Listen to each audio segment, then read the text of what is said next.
Hello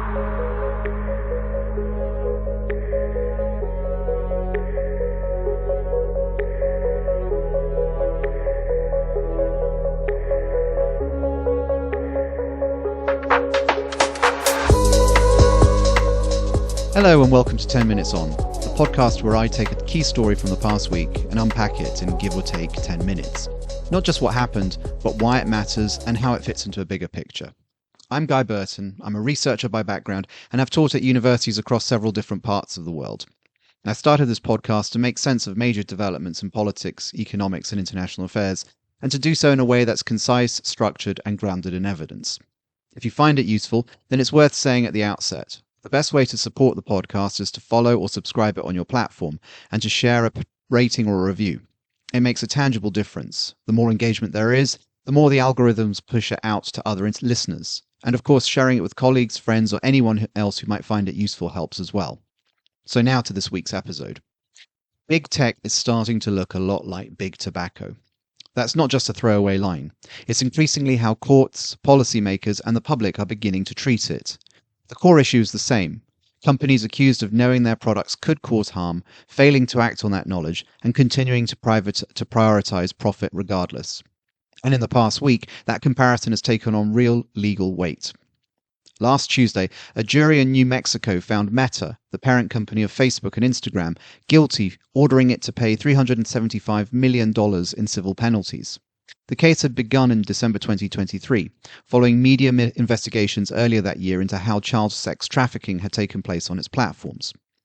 During the trial, Meta was accused of knowing about these risks, ignoring repeated warnings from employees and external experts, and misleading the public about the safety of its platforms. Internal documents presented in court showed that concerns about child exploitation were raised multiple times. In taped depositions, Meta's chief executive Mark Zuckerberg and Instagram head Adam Mosseri acknowledged that harms to children, including sexual exploitation and damage to mental health, were effectively inevitable at the scale that they were operating. What sat at the center of the case was not simply content, but design.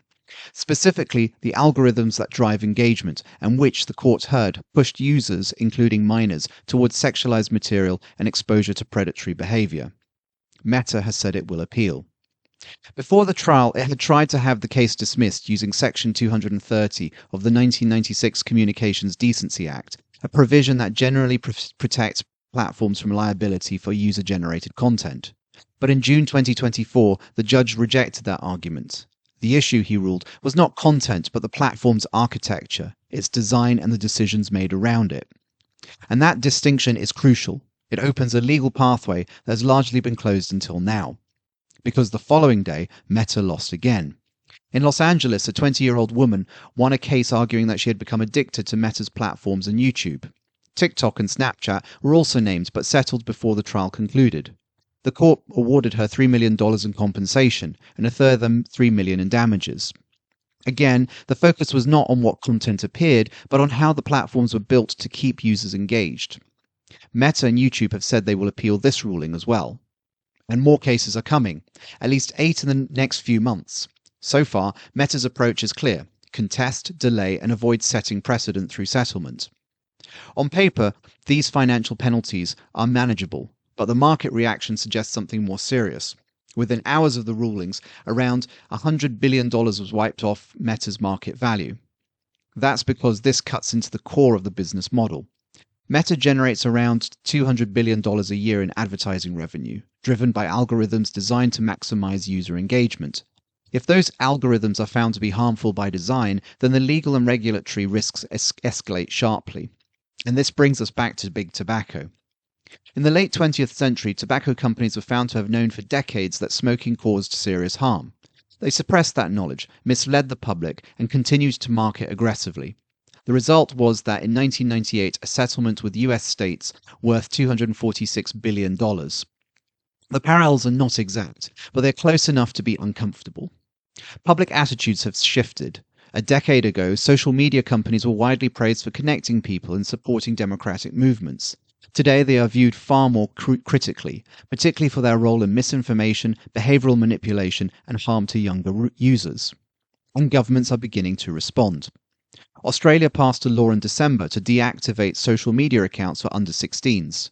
Indonesia is considering similar steps. Brazil has introduced legislation targeting compulsive use, and in the UK, policymakers are discussing restrictions on under 16s and even the possibility of limiting features like infinite scrolling. The evidence base is still developing. Australia, for example, is running a study of 4,000 children over 2 years, with initial findings expected later this year. For now, much of the debate remains contested and in places anecdotal. But the direction of travel is clear. The sociologist Brad Wilcox of Virginia University has argued that big tech today resembles big tobacco in the 1970s, when evidence of harm was mounting, but governments had yet to act decisively. Over the past decade, research has increasingly linked social media use to addiction, depression, and other mental health issues, especially among younger users. And as before, there are defenders. They argue that social media brings benefits, that the evidence is correlational rather than causal, and that regulation risks overreach. At the same time, the legal framework has struggled to keep pace. Much of it still rests on laws like the 1998 Children's Online Privacy Protection Act, designed for a far simpler digital environment. In the absence of federal action, US states have taken the lead. Meanwhile, the pushback from big tech is likely to intensify. Lobbyists will argue that these companies are strategic assets, that regulation will weaken their position relative to competitors like China's TikTok, and that reduced profits will mean less investment in innovation. Given the close ties between political leaders and technology figures such as Elon Musk, Peter Thiel, and Jeff Bezos, those arguments may find traction. If history is any guide, the response won't stop there. Tobacco companies used a range of strategies, from funding research to shaping public narratives and deploying third-party advocates. There is little reason to think big tech will behave differently. At the same time, there are constraints. Corporate profits in the United States have risen significantly, from around 6% of GDP in 2000 to 11% in 2024, according to the Federal Reserve, while many households face persistent cost of living pressures. That disconnect may limit political appetite to side openly with large corporations. There are also structural implications. These rulings could accelerate the fragmentation of the internet, the so-called splinter net, with countries demanding local regulation, data storage, and oversight. That would complicate the global operating model of firms like Meta. And then there is the lesson from tobacco itself. Despite legal setbacks, tobacco companies adapted, raising prices, expanding into new markets, and diversifying into products like vaping. Profitability in some cases improved. There is also a warning in how settlement money is used. Of the funds from the 1998 tobacco agreement, only a small proportion, around 2% as of 2021, has gone towards smoking prevention. Much of it has been absorbed into general budgets. Without clear mechanisms, financial penalties alone do little to address underlying harm. Finally, there is one key difference. Unlike tobacco, technology is not inherently harmful. It has clear benefits. That makes regulation more complex. The issue is not elimination, but redesign, how to reduce harm without losing utility. So where does that leave us? We're moving into a period where big tech faces sustained legal, political, and public scrutiny. The recent rulings against Meta are not decisive on their own, but they are part of a broader shift. And if the comparison with big tobacco holds, then this may be the early stage of a much longer confrontation. So that's it for this week. As we're coming up to Easter, there won't be a new episode next week, but I'll be back the following Tuesday.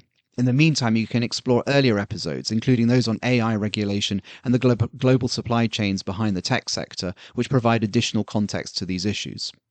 And as I mentioned at the start, if you found this episode useful, do follow or subscribe, leave a review, and share it with others. It's a small thing, but it makes a real difference in helping the podcast reach a wider audience. I'm Guy Burton. Thank you for listening, and goodbye.